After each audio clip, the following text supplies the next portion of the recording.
Bonjour tout le monde, aujourd'hui petite histoire sur une séquestration qui s'est déroulée en France, à Nîmes, et qui a été révélée au grand jour en 2010.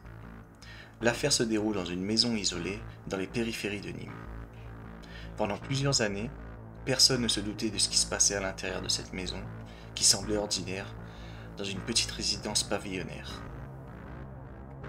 Cependant, les voisins quelquefois entendaient des bruits étranges, des bruits étouffés, mais personne n'avait osé intervenir.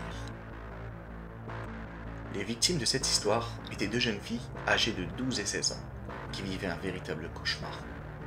Elles avaient été kidnappées par un homme nommé Michel Fourniret, un prédateur redouté qui avait déjà été impliqué dans plusieurs affaires de meurtre et de disparition.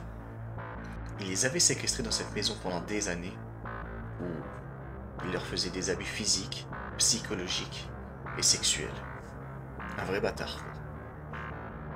Les filles étaient enfermées dans une pièce minuscule, sombre et insalubre, sans accès à la lumière du jour. Leurs jours se résumaient à des privations de nourriture, des sévices quotidiens et une totale coupure du monde extérieur.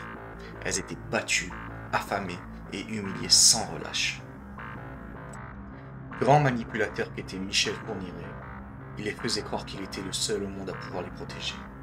En réalité, il les terrorisait et les empêchait de chercher de l'aide ou de tenter de s'évader. En 2010, l'une des victimes a finalement réussi à s'échapper. Dans un moment de courage extrême, elle a profité d'une négligence de son bourreau pour fuir et alerter les autorités.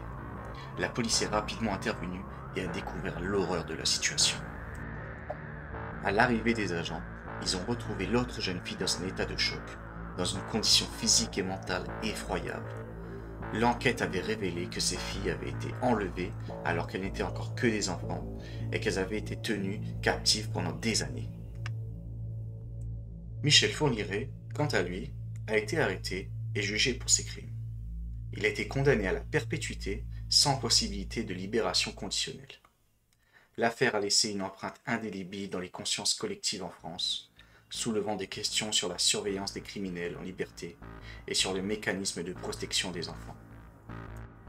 Quant à elles, les deux jeunes filles ont reçu un soutien psychologique important, mais elles restent à jamais marquées par les horreurs qu'elles ont vécues. Leur réadaptation à la vie normale a été longue et difficile.